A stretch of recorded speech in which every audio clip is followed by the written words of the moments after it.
Other kinds of things that you've done, like board relations and annual reports. I know that that's a really important postcard for the community. What goes into the creation of the annual report? I imagine it's not a one-woman job, but... No. Well, I think the first thought of an annual report, or first goal, is to present factual information about the nonprofit. So, that's financial, numbers of people served, outcomes. And so we gather all that data and then put it in a format that we think people will be interested in and learn from, because accountants are very interested in financials, but most of the rest of the world isn't too interested in reading long pages of financials. So figuring out whether you use pie charts or how you convey graphs, narrative, and again, snippets as opposed to complete sentences. Sometimes, although I really like bullet points where there's a sentence that started it out.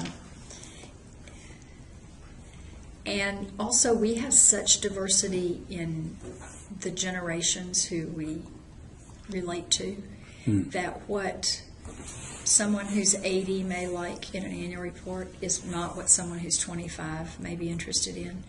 So thinking about what's our target audience is also really important. And sometimes the information we put together, we're looking for new audiences, and other times we're wanting to retain and thank the audiences that we've had for a long time. So there's kind of a balance of that. We also, now in the annual report, of course, we report on the previous year.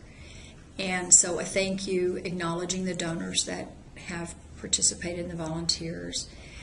But most of the other information, we really try to be futuristic and not, people aren't too interested in reading about the history. So they're not as interested, like we're working on a newsletter now.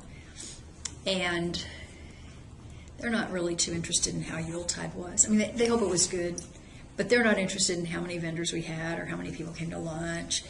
They're more interested in the Thanksgiving luncheon we're going to have for the families at the Child Care Center, or the Racial Justice Forum that we're going to have in January.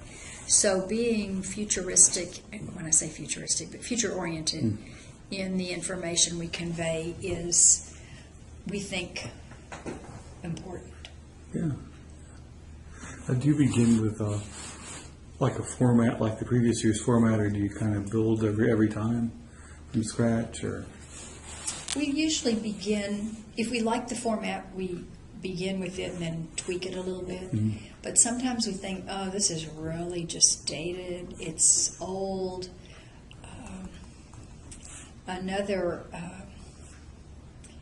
struggle we have is that matte paper and Times Roman font look poorer and needier than shiny paper and Arial font to the general public. I mean, watch when you get annual reports and things that Homer asks for money. The ones that are all slick and fancy don't have the same appeal as far as being really needy as the ones that look like they reused the paper. So those are some. Now, we don't do the reused paper, but sometimes some of the slickest information is the biggest turnoff to donors or potential donors. So you don't want to be too slick, huh? No.